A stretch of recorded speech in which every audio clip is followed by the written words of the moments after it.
Now let's jump into our first segment. This morning, we're going to evaluate the country's Ministry of Agriculture and Food Security in 2024 and what is expected in 2025, including Feed Salon project and how the ministry will support the new pricing formula for rice, among other things. In the studio now, we've been joined by the country's Minister of Agriculture and Food Security, Musa Kpaka. Good morning. Thanks for joining us. Good morning, and thanks for having me. Good morning.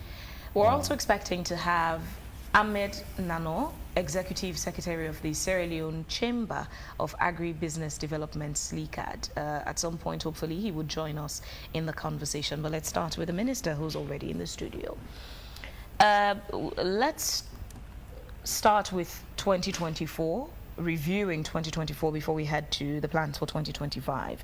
In summary, scoring and assessing the progress that your ministry made, underlining that with the target you had set for the ministry, how would you assess the impact and the work and accomplishments? Thank you. It's a big question. Let me try to break it down. To begin with, I'm very impressed with where we stopped last year. We hit some very big milestones and some others that we didn't hit. I think 2024 was a big year because really it was the first year of full planting cycle for the Feed Salon program.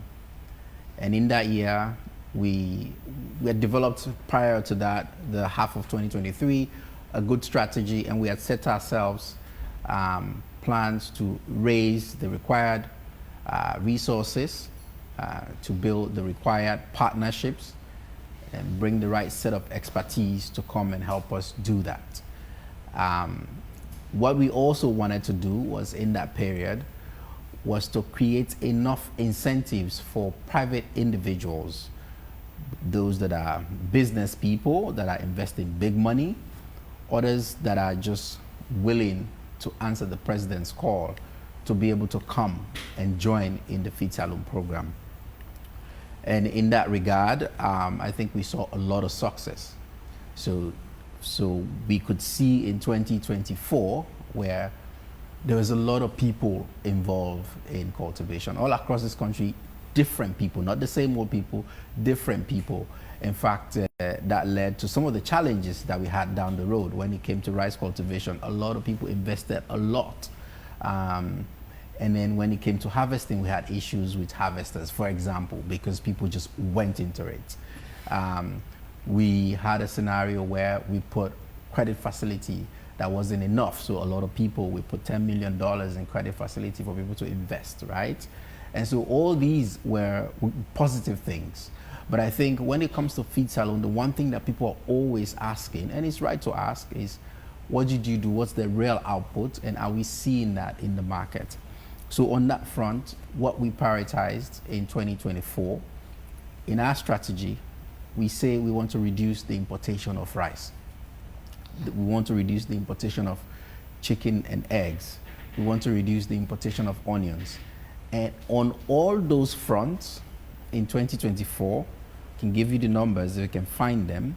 I can tell you at least 16% minimum in terms of value for eggs, for chicken, for rice, which saved us a total of, it's not a lot of money. Actually, it is a lot of money in the grand scheme of things, about 24 million in reserves.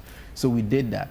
We did that because we had prior investment, laying the groundwork, and people anticipating. And the policy instrument that we also pushed for the 5% duty, which was a good thing, to allow, to give comfort to our local producers that we're going to support you versus importers of rice.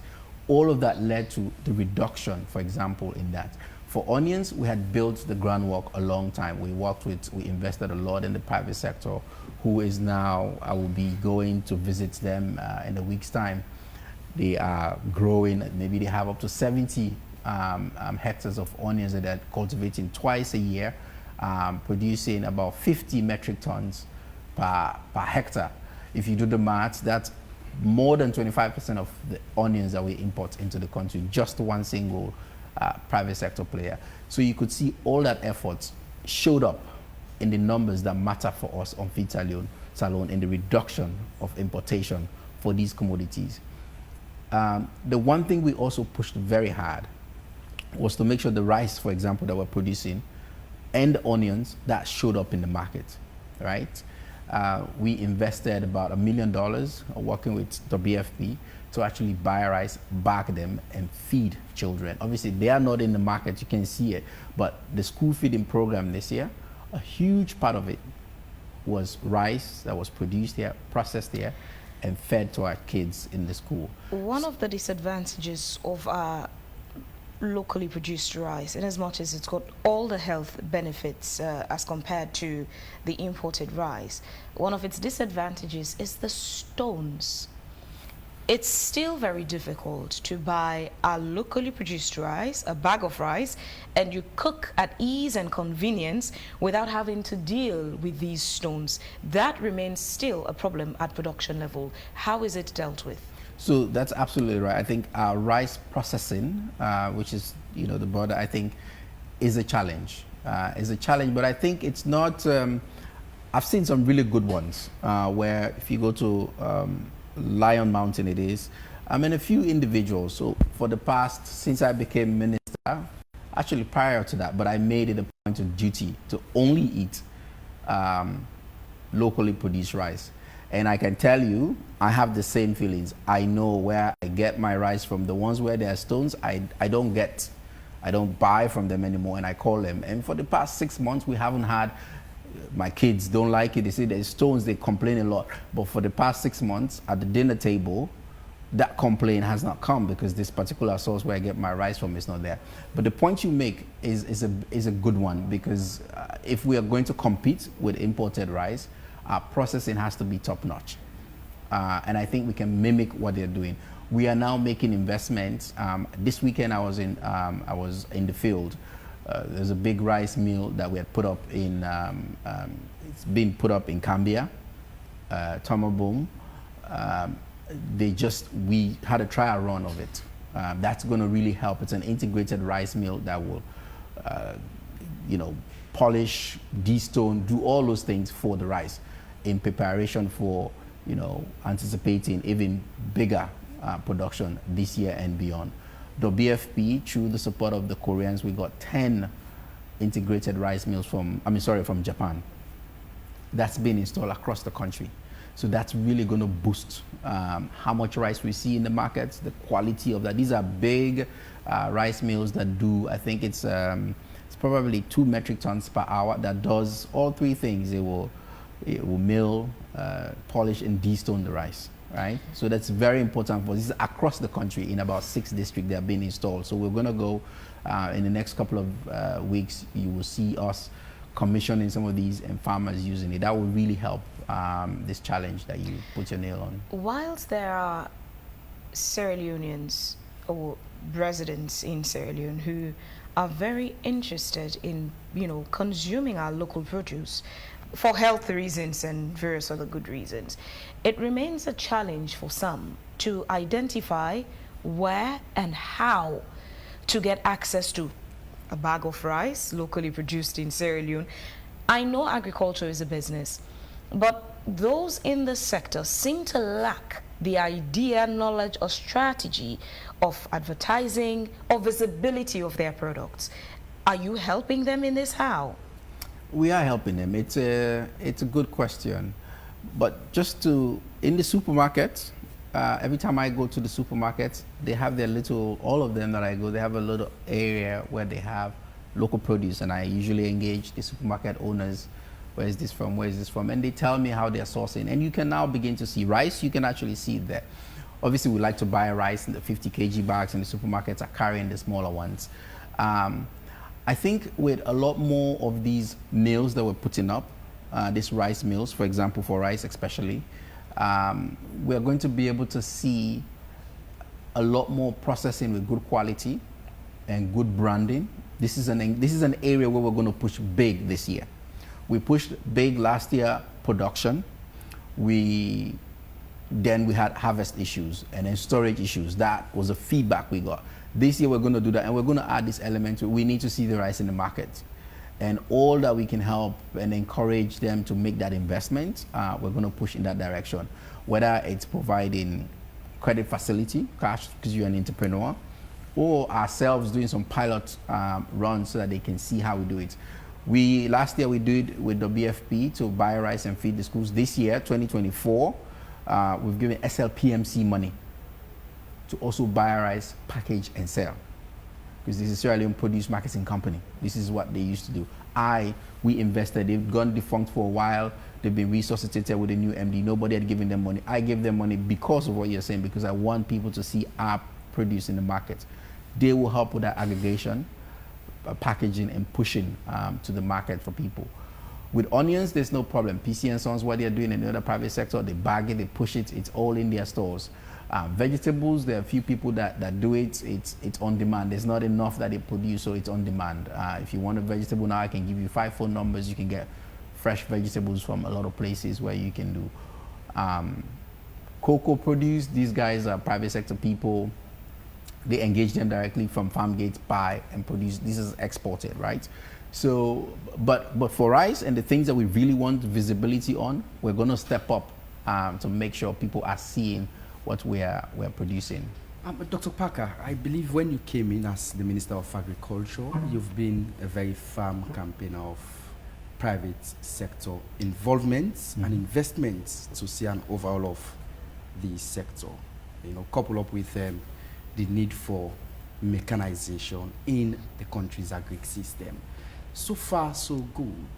Would you say convincingly that you've seen that required transformation that you've been yearning for over time? In terms of production and productivity. I believe the ultimate goal is that of production and productivity. Yeah, no. We're far from that. I'm not, there's no way of hiding that. The numbers are stark. We need about when it comes to rice, for example, we need about 1.2 million metric tons, because we eat, I think on average, Sierra Leoneans eats 131 kg rice per year per person. As a country, every year, 1.2, 1.3 million metric tons. We import about 400,000 metric tons. We're producing there about 600 or so. It's a big gap. And every year we're pushing to close that gap. What did we do in 2024? We increased national production by about 8%. We put whatever government did, and because of President Bio's intervention and call, we saw a lot of people jump into this. So as a result, well over 600,000 hectares of land was put under cultivation by various people. Close to about, in terms of hectares, close to about 7% jump. As governments, the projects that we have, we doubled the land, we almost triple under cultivation, and we got some of that into the market. But there's still a big gap in both producing it. The yield that we need is where the gap is also. 2023, our average yield, when you take in the areas where we cultivated, about 1.7, if you like, in the favorable years, about 2. This year, we're hoping to get maybe 2.3, 2.4 metric tons per hectare. It's a modest jump, but that's where we want to be going.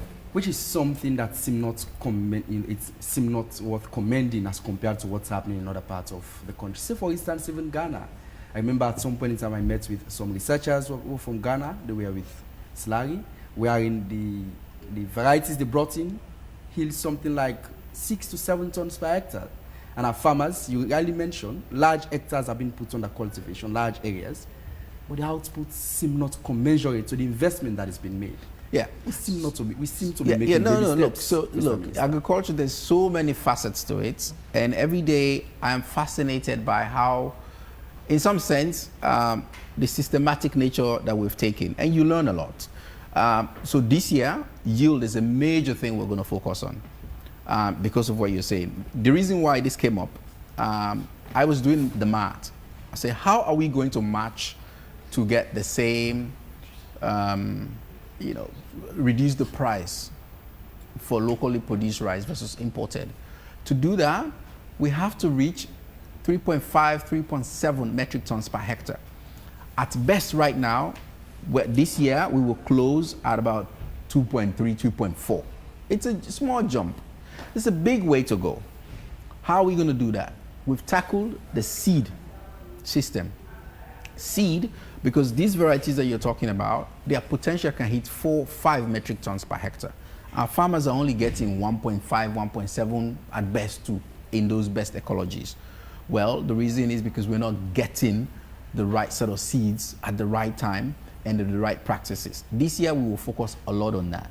One, and we're going to talk about this year going forward. One way we're going to do that, we've identified seed producers that were given good quality early generation planting material. These are materials, not ones that have been planted and replanted and replanted. Well, I know you got the early generation material. This is the first time this rice is going to be planted. We gave it to a seed producer to multiply, to certify, and give to farmers. We will work with those people. Those will be the people that supply, and we will push people to buy seeds from next year. When you do that, I was at the Chinese. The same variety that we have, this Nerica, and their variety that they brought, they have a site in Jala. They're getting about the same. They're getting 6. This other one is getting about 4.5. Very, very, very similar. There's no reason why we shouldn't do that. And that is a big focus of ours. Fertilizer is a big thing also. We had a big meeting last week with the fertilizer to just make sure we have the regulations clear for everybody to operate, and to have the regulator be able to monitor that we're getting good quality fertilizer. And we pushed all our people, government, projects, to give this input on time, because that helps a lot in how much you get at the end when it comes to yield. Let me just bring this to your notice. Just last week I was with some researchers, and the Nerica L19 sub-1 seemed to be doing extremely well, yes, in terms of its tonnage. Yes. But again, I've watched through the feed salon strategy, the pillars. One talks about mechanization and irrigation. We're into the second year of the feed salon initiative. But what seems lacking is irrigation facilities for most of these farmers. And it's impeding the growth of most of the farmers in the country. Yeah. You can do multiple cropping. Now, the seasonal outlook for the guys seems very worrying, for particularly so those in the agri sector. Are you concerned? How soon are farmers expecting So these facilities to be readily available in the farms? For people to cultivate multiple, last year you saw me on tractors and all those things at the beginning and pushing in the bolly lands. This year you will see me a lot in swamps, because in swamps you can do multiple and the yields there are better. We will do bolly lands, we'll do all of that. But because of this thing that you're putting your hand on right now, that you're pointing out, if we develop these inland valley swamps that have water, some of them year-round, you can have multiple cultivation. And by the way, their yields are on average better than bolly and even upland rice cultivation. And they discourage people from slash and burn. And so our footprint, our resilience goal that we have, to be able to have a sustainable food system, that also pushes that. So for me, irrigation, yes. I just came from Tomabom. I went to see irrigation infrastructure being done. But those things are big infrastructure work. They will take time. We'll see where we end this year. I'm hoping there's about 5,000 money that we have to do 5,000 hectares in that area, Tomabom, and 800 in Bundapi. We'll see where we end. I think we may be able to have 1,000 done by the end of this year. And hopefully next year we can have that cultivation happen there. But until then, I think inland valley swamps, where people can do that. And there's a lot of different ways that places where there are rivers, people can, if you have solar systems, to be able to pump water and put it. We will encourage this type of innovation in that area from individuals. And some people are already doing this. Last year in March, I was out harvesting rice because a few people had really put up a generator, pump water, and the rice was yielding very nice. So we will promote that. I hear you, I see it. This year is when we, late last year is when we started this irrigation infrastructure development. Mind you, that had been stalled for a whole year and a half. When I came, we brought that up.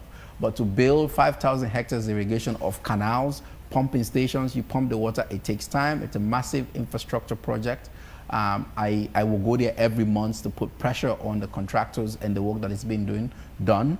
But until then, we will push the inland valley swamps and we'll push to develop more of those to make sure we have multiple cropping in those. But again, do you take into cognizance the impact of climate change on even the IVS that you, of course, are now hoping that it will be a game changer? Yeah. I mean, I think you know, for the swamps that we've done the analysis and see water availability, water flow, there's risk also those will dry up, but we will develop more of them. The chances are higher there that we will have water because it's a risk. I'm not gonna, it's a risk, but we will push that direction as we're waiting to have this massive irrigation that we're talking about.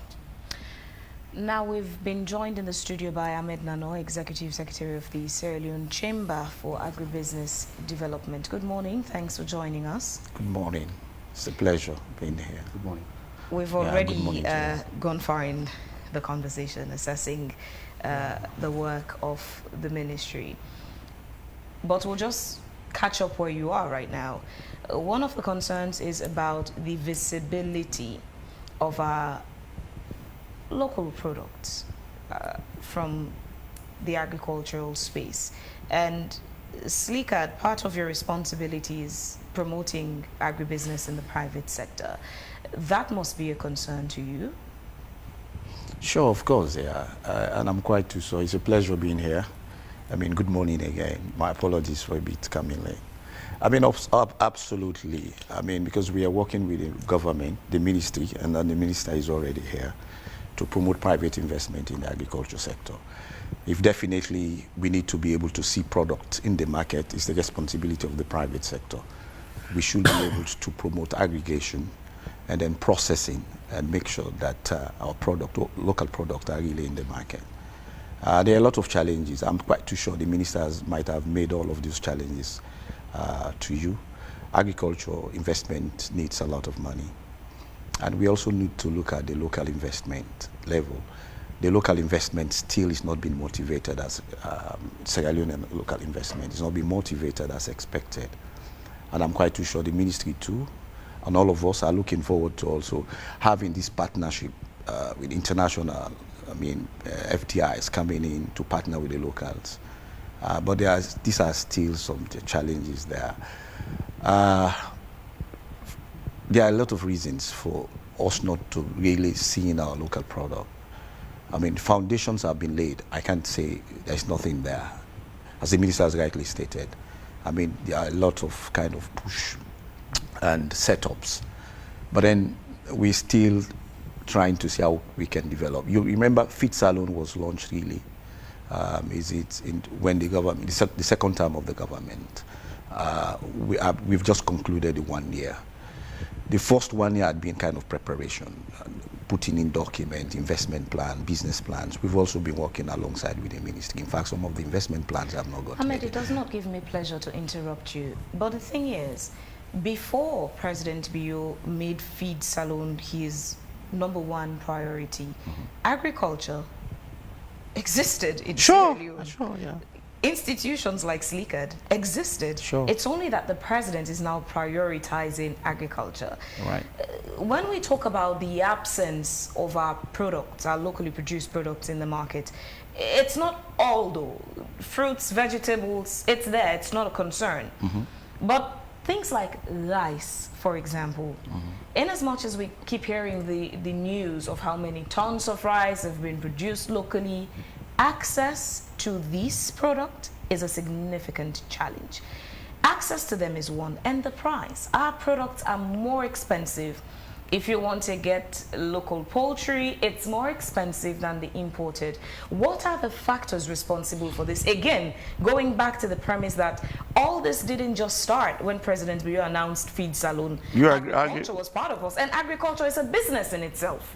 Absolutely correct. So the Feed Salon is kind of a Feed Salon. You know, when government prioritize, agriculture in its sense, it's a kind of clarion call for those that we are not even putting premium on agriculture to put premium on agriculture, even the youth, women, and all of those folks.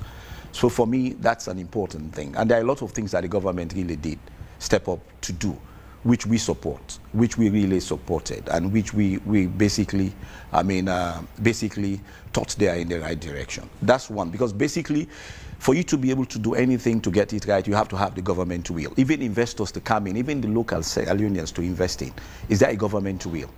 And based on that will, you have to put structures in place. For example, you're saying access to finance is key. You understand? We don't have banks in this country that are supporting agriculture. Most of the banks that we have are all commercial banks. Now, when the government prioritized agriculture, there were steps that have been put in place, which we supported. For example, putting 5% of tax on rice. That money that will be generated should have been used to support, local production or local private sector player. That's a very good strategy. And then the minister was also talking about seed systems. The seed systems were not in place. Imagine we are still importing seeds in this country. And by the time those seeds arrive, the farming season is already passed. So there are challenges there. Sorry, I also, I don't, sorry yes, to interrupt. A couple of things just to touch on the points that you made. The reason why we don't see, and this takes, I've done a lot of thinking around this. When people produce rice, if you go to the village now, I was driving from Bo, Bonapi, Tomabo, all along those villages. People are processing their rice because it costs so much to bring them to the cities. They process it locally in situ. The paramount chiefs that I meet, they say, we have rice in Peje. They say we're not going to buy rice in this village for the next 4 months. In Pujon, my village, they said they're not going to buy rice. What that's telling you is if all of the rice that people are producing, they're selling it, they won't have stuff to eat right now because we're not producing enough.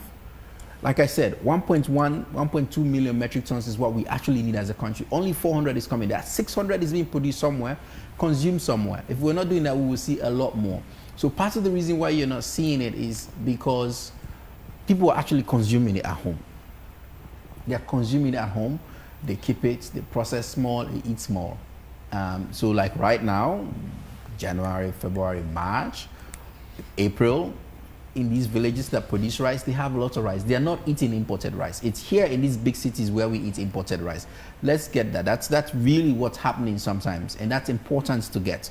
Part of it, some of them will want to do more than just feed their households, to sell, but infrastructure challenges, I think that's really part of it, that to bring their rice, if they make that investment to process and then take it, bring it.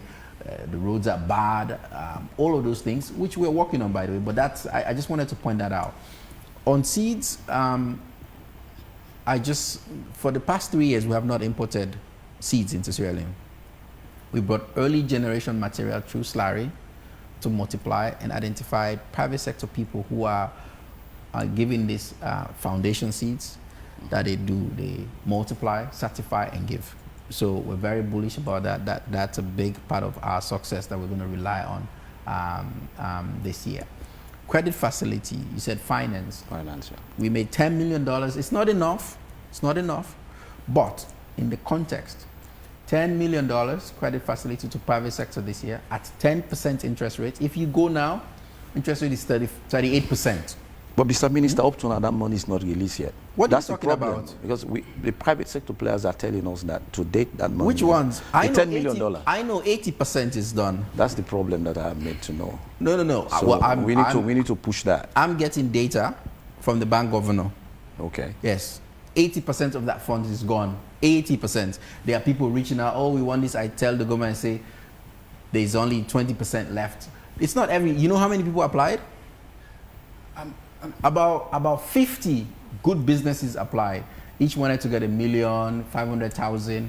They're only able to, they can't give all. So that's what the demand for it. What has been the impact of the 80% you say that is out so far? Excellent question.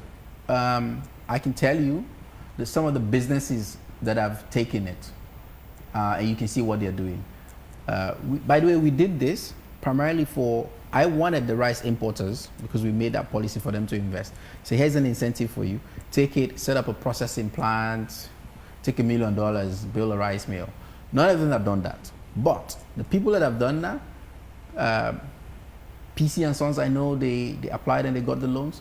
They made investment to expand their own production. I will go there, you will see, and they work with smaller farmers. Small other people have maybe Eastern farmers. They've started for the first ever feed mill for poultry in this country, modern feed mill. Other people have taken that and they're bringing machines into organized mechanization services, right? A whole host of people. Some people are taking it to do branding, build stores, to be able to process, bag, and sell whatever it is that they're doing, right? So there's a range of people that have taken these money, that are going to do real impactful stuff. They're still giving. I think the last disbursement that they made was in October, so it's a little bit early to know what the impact has been. I'm very keen on that, which is why I'm regularly engaged with the bank governor to tell me the businesses that are getting it. We will follow them to understand how the investment was made, and more importantly, that they are able to pay back so we can have that money, right? Go ahead. Of course, the growth of agriculture in any country sits on research. You mentioned slurry at some point in time. Of course, yes, seeds are there for slurry to multiply, so to speak, to breed and multiply, so to speak. But again, is it up to your notice that even as we speak, junior staff workers at slurry are on strike? It is to my notice, and yes. Again, is it up to your notice that slurry seem demotivated from the lot of interviews I've had from with researchers theirs? It has to do with condition of service within slurry.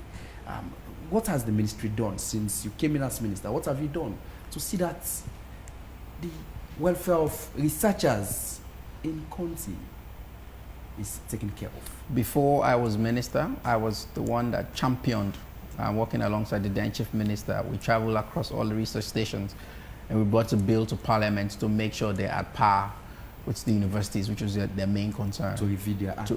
We reviewed their act and passed and have a new act.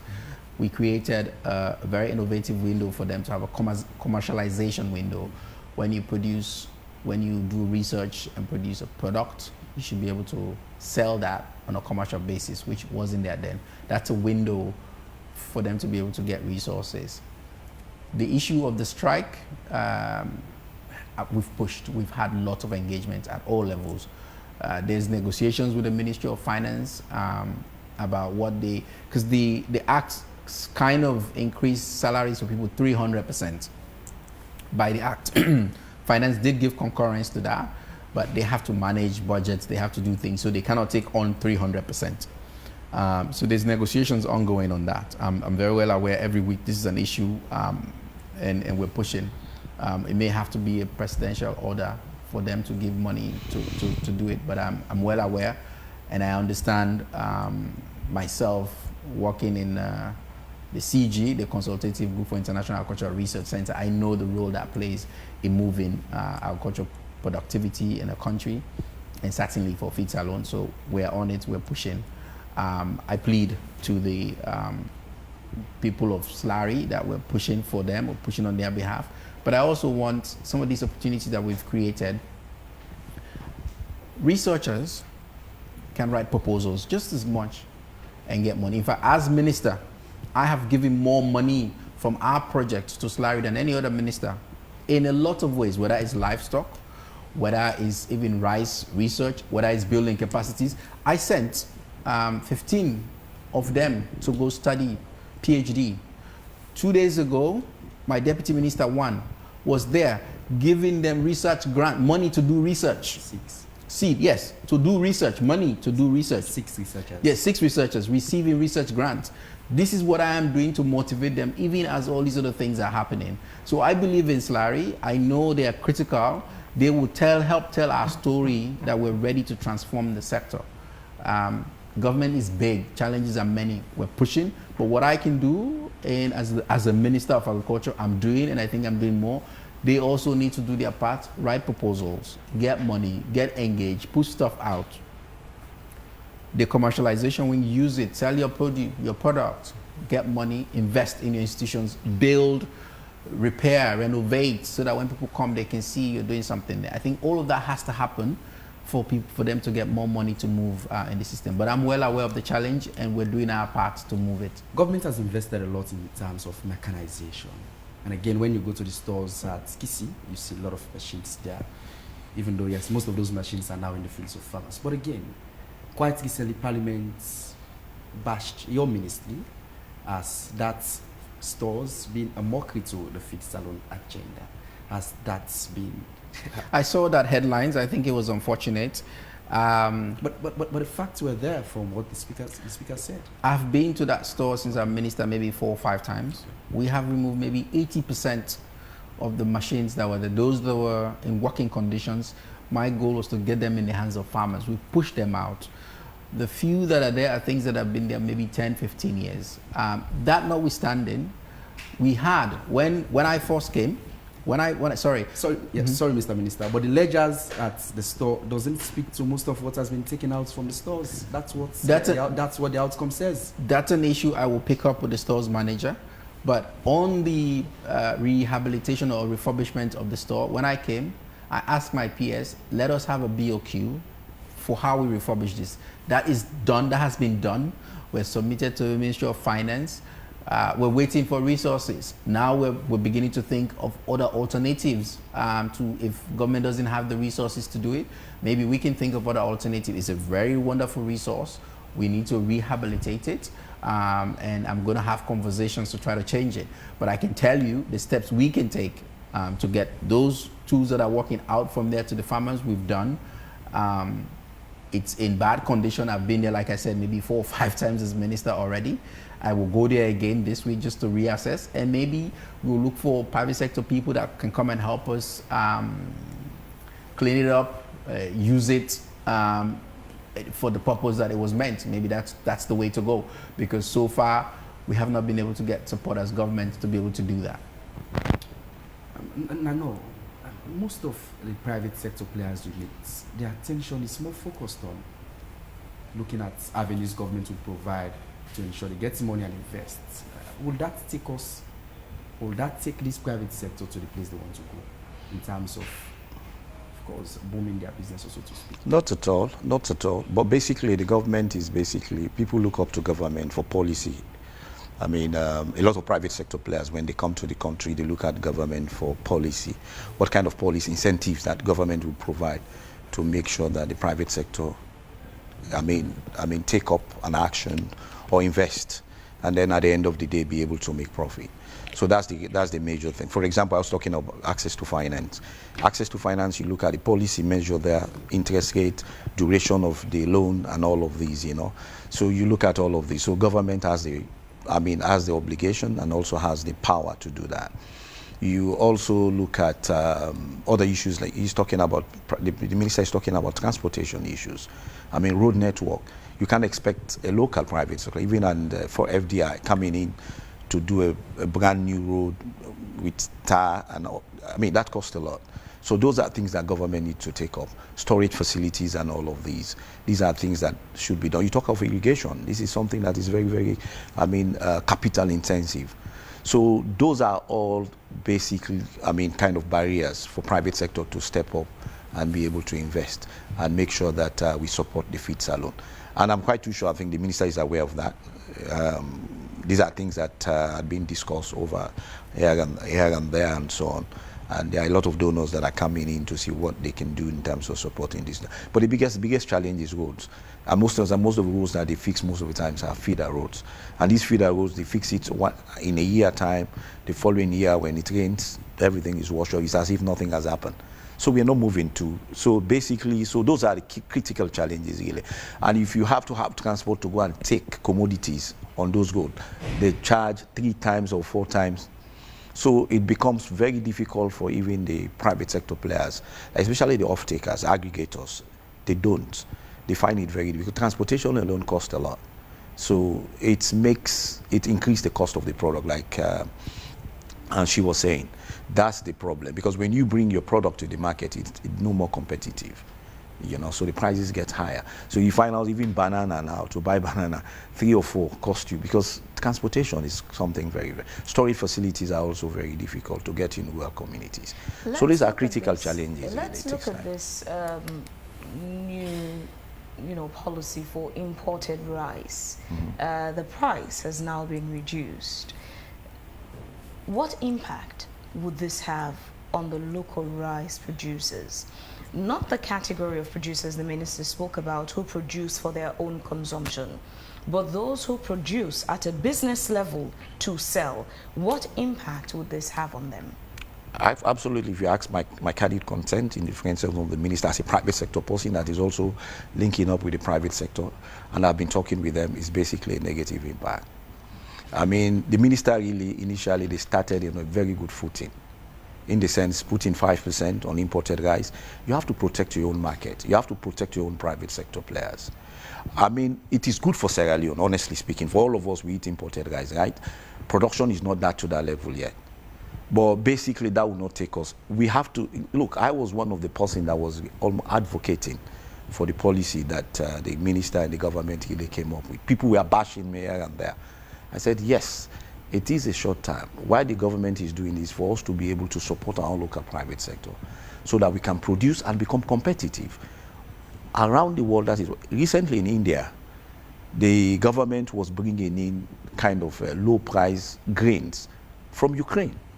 The farmers in India had to strike because basically their product were no more selling, you know, because of all those kind of, because look at Donald Trump, what he's doing. Same India now, so in that actual was sense, striking, we sense, buy a lot of rice from yes, that same India. Yes. Interesting. So that's the thing. So I think maybe maybe the minister is looking at, maybe it's a short-term measure. I was going to ask you next, what would you recommend as a solution?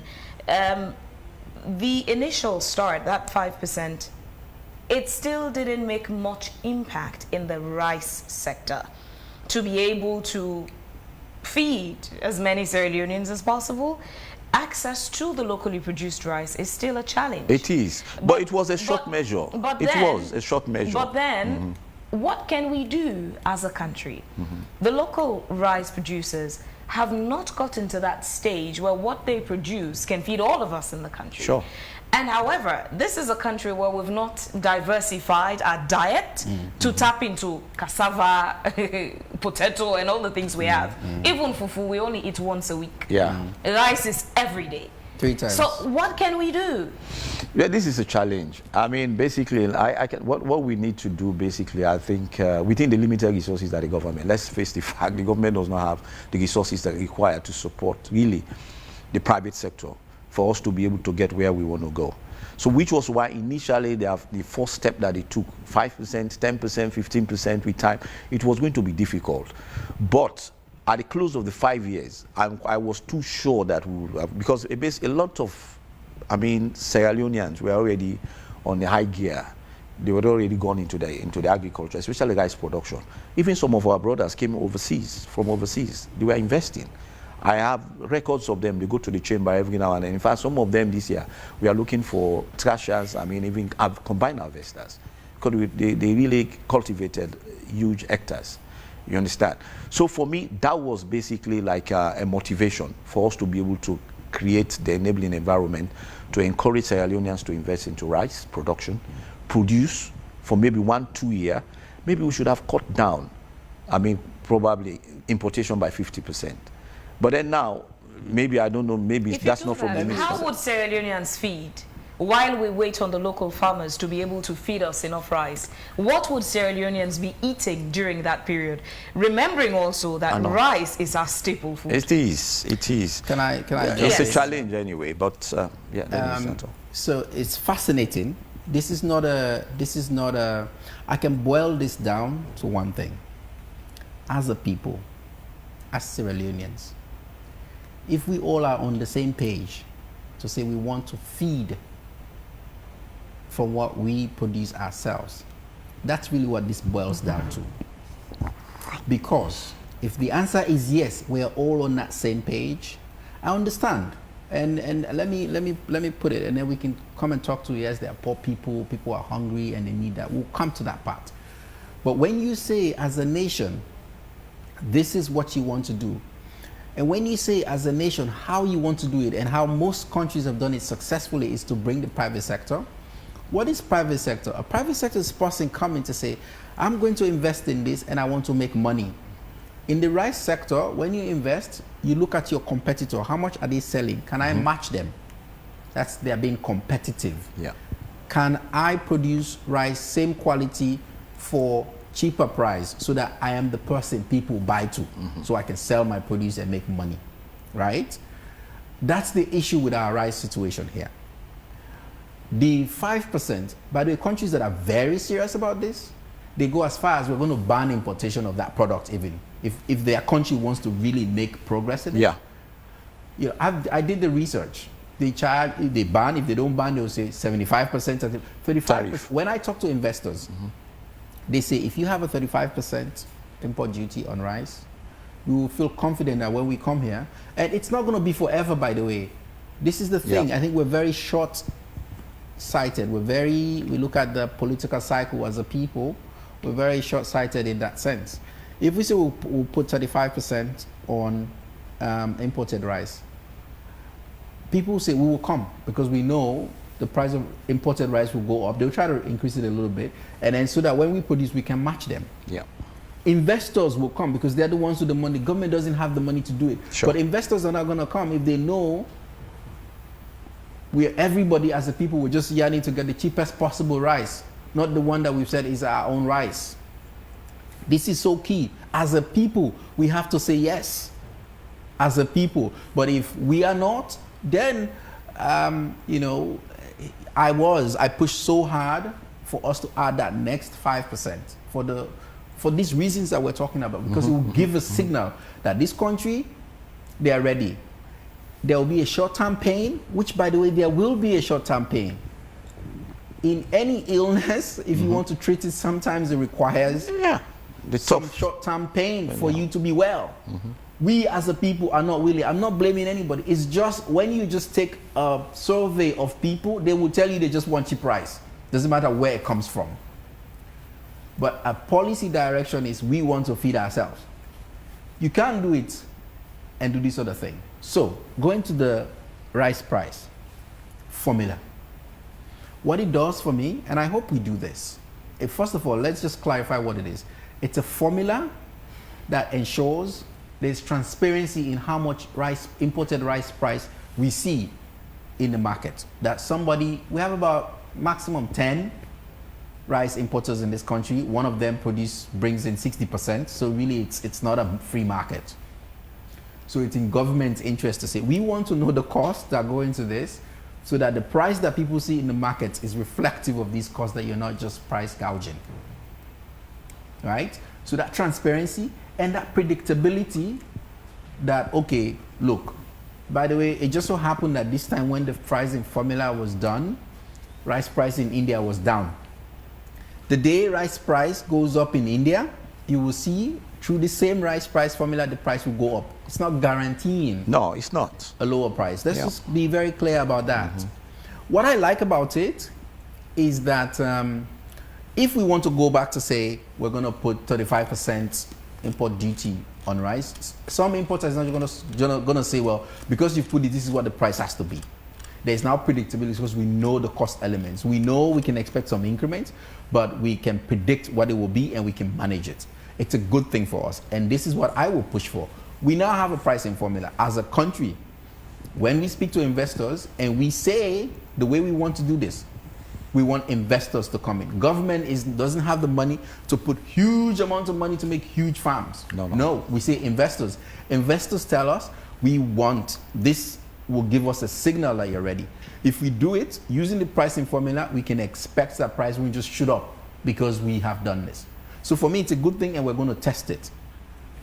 To your question on what would happen to the price of imported rice, I suspect, and I was talking to a very, somebody that has the pulse on the people, on the population, as well as private sector. He was telling me, and this is true, I suspect as we ramp up production, the reaction of the importers is going to be that they'll keep putting the price of their rice down to keep increasing the steep decline for us. It's just natural. So the reason why we're even able to sit and agree and the price came down is because they can see we're about to take off. Every time we expect to see a bumper harvest, you will see they'll put imported rice price down to make it harder, which is why we want to work with them. And we will push to work with them, and they will push and comply with the policies that we pass. That's the other thing we're going to do this year. It's just that. So that's the dynamics at play here. Our people, we have to say, yes, we want to do this. Our people have to expect some short-term pain. I could explain how this will happen in the end for if investor comes and produces big amount of rice, the price will come down. But if they don't come, we will continue being in this space, and that's why that short-term pain is necessary, right? And then I can tell you, in the future, we're going to have to watch the importers, because as we keep producing, they will be pushing the price of rice, imported rice, down. Now, as a people, we can say that's what we want to eat. And by the way, this rice, they are usually 10 years, 5 years, 6 years old. They are 100% broken. 100% broken is the cheapest rice you can buy. But that's what we like. It turns out that's what we like. But it's the cheapest rice you can buy. It's the least quality rice you can buy. Lots of cholesterol, sugar, and all these things that is in it. Whereas our local rice, fresh, processed well, much more healthier for you. But Mr. Minister, my question has been, why Parboil when indeed there are other variety of rice that are there in the markets? And they seem very much expensive in the market. I mean, imported. For what? In terms of what? In terms the of pricing formula? Pricing formula. Well, it's one that I think most people eat. I was in the room when we were having this conversation. It came down to the fact that Parboil is, most people buy Parboil rice, and there was a standard price for it, because you couldn't get jasmine rice, for example. We saw as a luxury. It's not in the formula, it's not under that, but we knew Parboil rice was one that most people consumed, widely available. There's a standard way we got the pricing for it. Government of recent has, of course, opened some financing windows, one of which is that of the 7 million plus FSRP matching grants for farmers who are into rice, I think, poultry, and what have you. Nano, before this time, there is and up until now, there is the Apex Bank, which you mentioned. There is no agricultural bank, yes. You know, the nomenclature agricultural bank, we don't have one inside. But there is Apex Bank, for which I see your most interest to support agriculture to some extent. Has it not, as the purpose of the establishment of that bank, has it been defeated as we speak in terms of its support to agriculture? Absolutely. We've done a lot of studies on Apex Bank. I'm not quite too sure they are really dark in that space, supporting the agriculture sector. IFA themselves that created it, I mean, have that report, and many reports have been done. I mean, there are a lot of challenges to that. They are now even supervised by the central bank. And they are also operating almost like the commercial banks. So if you go to the rural communities, agriculture, they are not really dark in that space. I'm quite too sure, the previous minister, I spoke to him, and I will also speak with the current one, Mr. Amidok. I mean, need to review the structure of Apex Bank, because that was why that bank was, we pushed for it. We fought for it. And we had it because we want to have our own agricultural bank that support agriculture. But if not doing that, I don't know. In fact, my own question was even the money that's coming, and you're talking about the money from the World Bank, FSRP, and the money that the Minister of Finance, Minister of Agriculture got from the rice proceeds. I think that was sent to the central bank. I was wondering, if they were doing well, why not have the money and manage it properly? So those are the kind of things. And even the commercial banks too, they're always shouting, oh, agriculture is risky and all of this. So it's a hue and cry. It's a lot of challenges. So that's the problem. So I know the government is also struggling about that. We are also struggling. For us, in fact, we are even going out now to source financing to come and support our own private sector. I mean, independently, we're looking at that. And we might even go at the length of even trying to say, maybe buy shares into the Apex Bank, take it over, and run it and support the agriculture sector.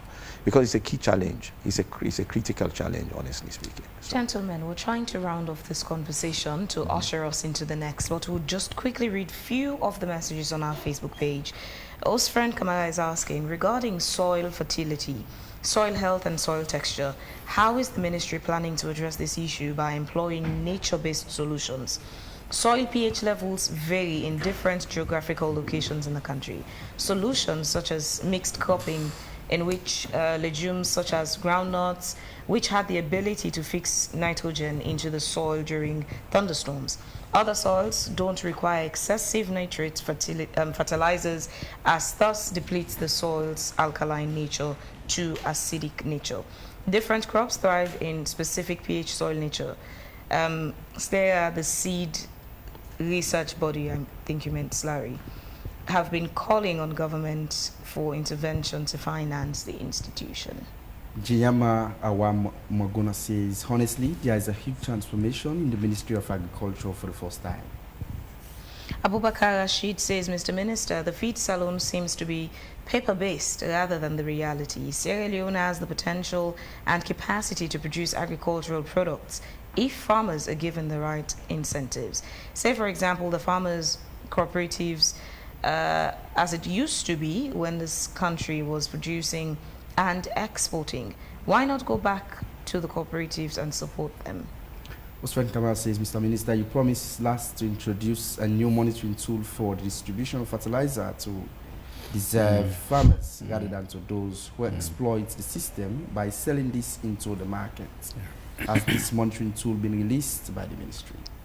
Lastly, from my end, Abdulaziz Kouma says, we're not seeing the impact that feed salon has done in the country because look at the cost of rice. Last from my end is from Mohamed Ramadan, who says, Mr. Minister, reducing the cost of rice in the country is good, but it's not sustainable. We want our farmers to be empowered. Our local farmers are cashless. They need cash to keep their hopes. And we'll allow you to respond to those specifics. Thank you very much for your comments and questions and for listening in. We appreciate your feedback on these. On Swell, nature-based solutions, certainly. We encourage that a lot.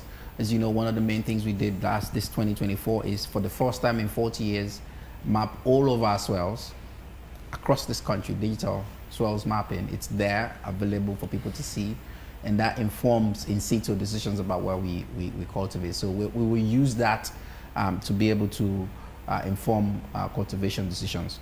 Cooperative, this is a good one. And I don't know if we'll jump to a segment where we'll talk about what we'll do 2025. One of the main things we're going to do is the SLPMC last week in Cabinet got, there was a decision in Cabinet to really boost them and rebrand them.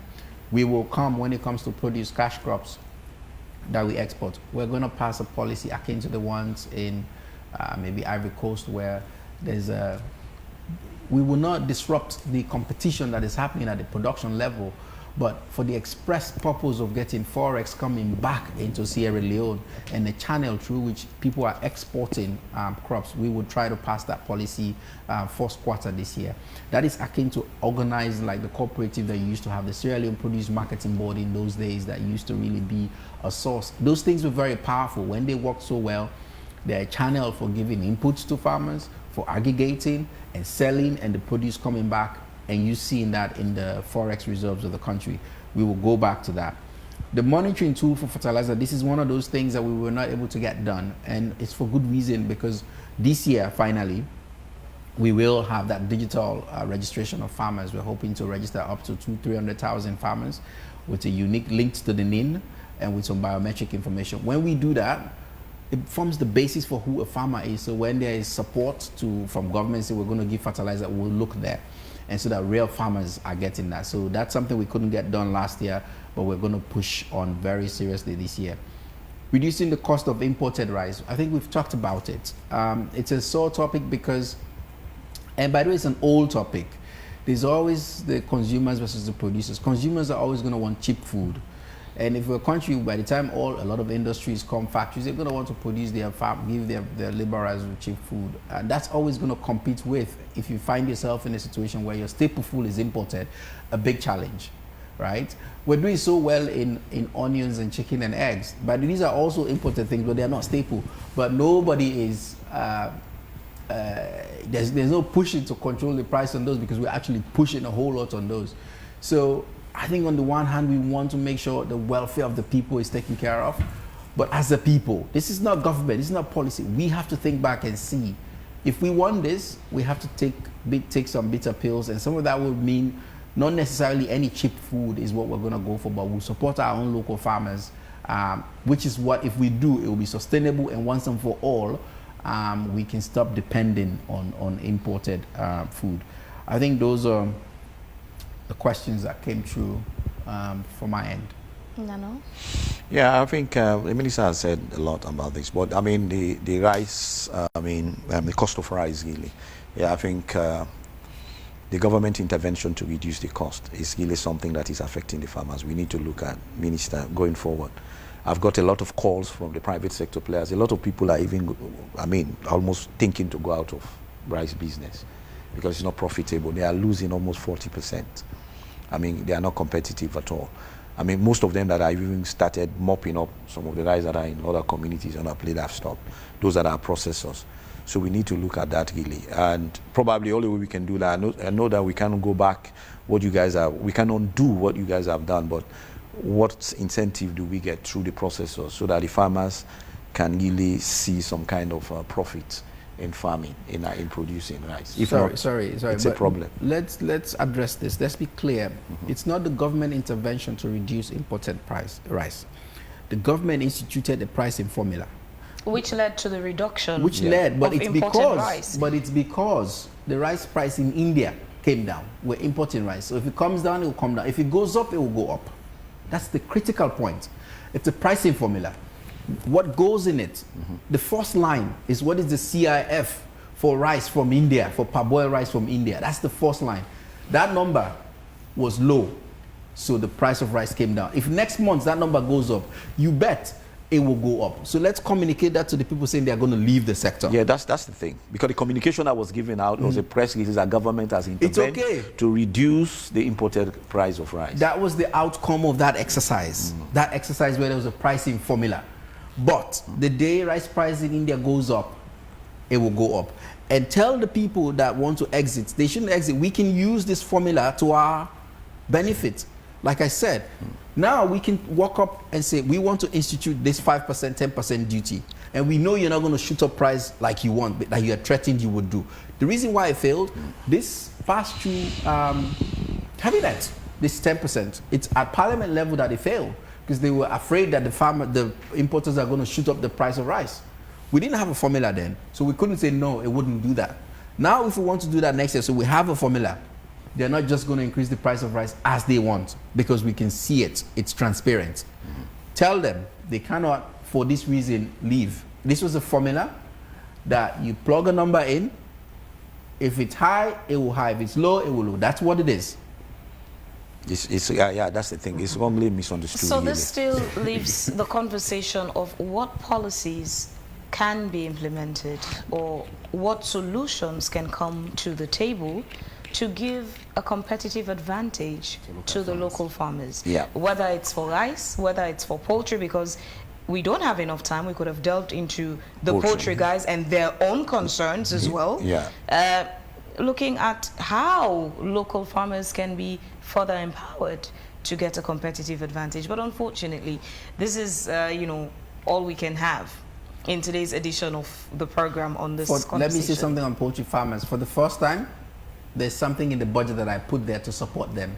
And this is the other thing we're going to do on the policies. We promised this a lot, but we have to do a lot of work with trade and the Standards Bureau to be able to accept. We're now all in agreement to have all the concurrence to take this to cabinet to pass a policy to support the poultry farmers with supporting feed production, branding, and this campaign, which, by the way, I thank you very much for leading, buy salon to feed salon. When it comes to eggs and chicken, I'm very bullish that in the next 2 years we can completely reduce the importation of those. Yesterday I was with an honorable who's 6,000 eggs is what he's got. They're gonna start laying eggs. And if you drive to Bow or even Makeni, all these big signs of poultry that have gotten up, it really gave me a lot of confidence that we would do this. So I've got you, poultry farmers. We're going to do this. There's help on the way, and the people with your campaign, and we'll keep pushing it. If we support, we'll be able to reverse this, and this will be an example. We'll show that we can feed ourselves in the things that we care about in this country. Thank you very much, gentlemen, for your time talking to us. Thank you very much. Thanks for having us. Thank you.